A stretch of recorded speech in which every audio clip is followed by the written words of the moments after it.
We're hearing daily reports of another death by the coronavirus. It's causing so much anxiety and panic that I can't even buy toilet paper at Costco anymore.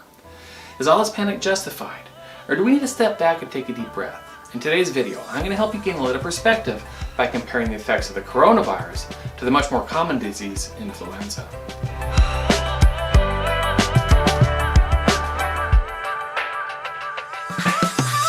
Welcome to Family Med. I'm Dr. Richardson, and this is your home for practical and accurate information to help your family make healthy decisions. This is the channel that focuses on bringing better health to your home. Now, we've been focusing on the coronavirus, just like many of you have been here at Family Med. We'll be giving updates along the way on this and other topics, so make sure you follow along with us here by subscribing and hitting that notification button so you don't miss out on the latest information. So today, we're going to try and help you gain a little perspective on the new coronavirus. Is it as scary as the media is making it out to be, or is it justifiable that we're concerned? For me, it's easiest to compare things that we already are used to and we know a lot about when something new like this comes along.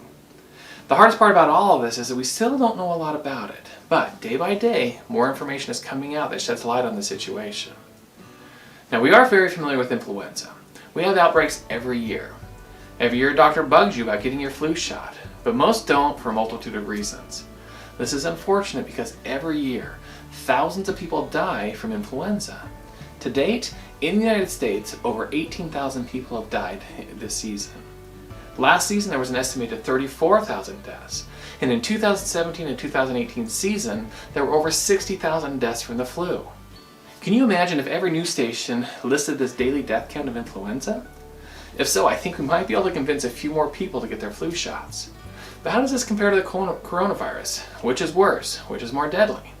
Well, let's go over a few comparisons. I'm getting a lot of this information from a great article that I read in the New York Times by Denise Grady. I'll place a link of the article below. You should read it. Now, it's pretty informative and helps give us some great perspective. So the first question that many may ask is, which virus is deadlier? Well, this one's a little bit difficult to say at this point. The average influenza mortality rate is about 0.1%. Now, this percentage goes up and down a little each season, but overall it's pretty steady.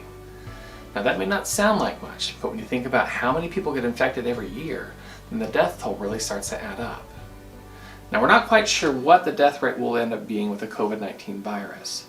Coming out of China at the onset, the death rate was a little over 2%, but recent evaluations have seen that maybe this is a little bit closer to 1%. And when all is said and done, many of the experts feel that it'll be less than 1% and closer to what we see in a severe flu outbreak. So it does appear that the coronavirus itself is deadlier than the flu virus overall, but it may be not quite as much as being portrayed.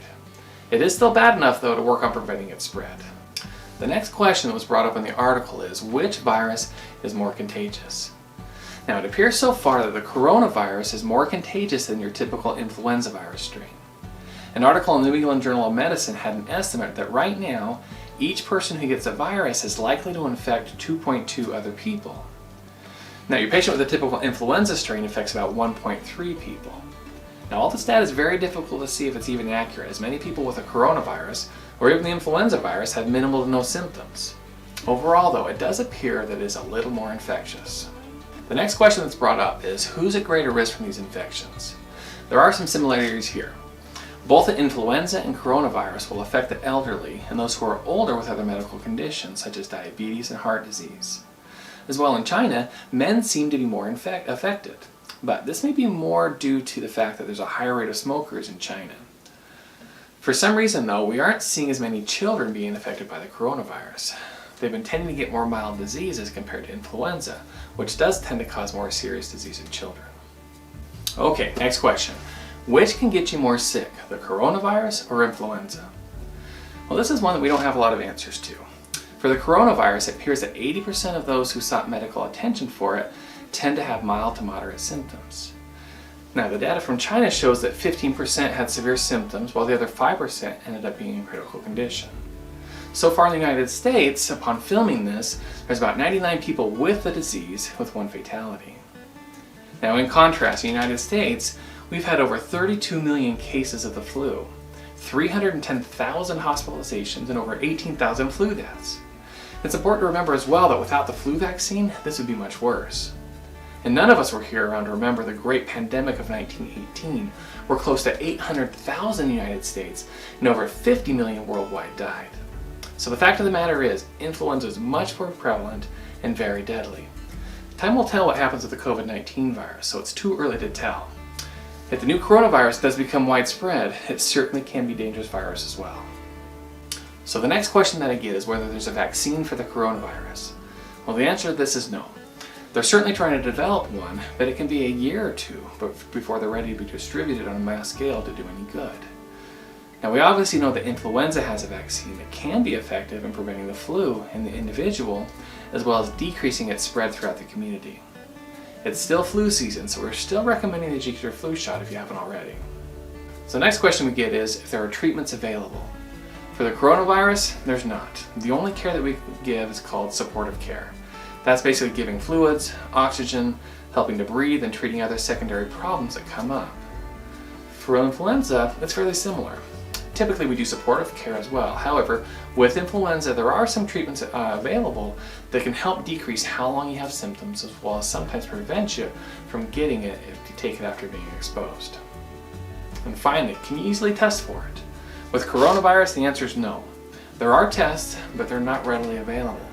There are a small amount of tests that are available throughout the United States, but most samples at this point still have to be run to the CDC to be confirmed.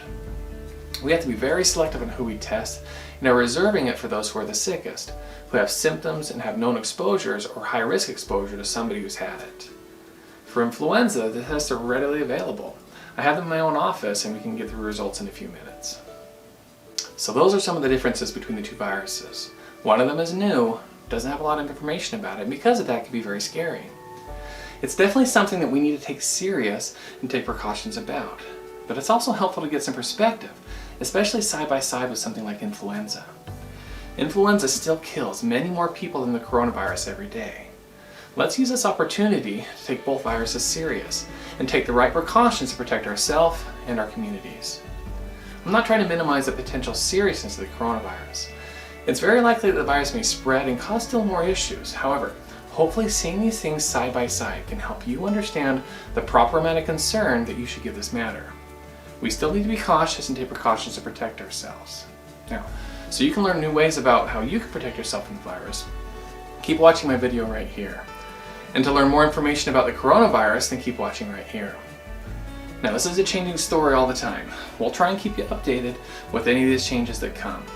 Now, so you don't miss out on any of these things, make sure you subscribe, hit that notification button so you don't miss out on any future content.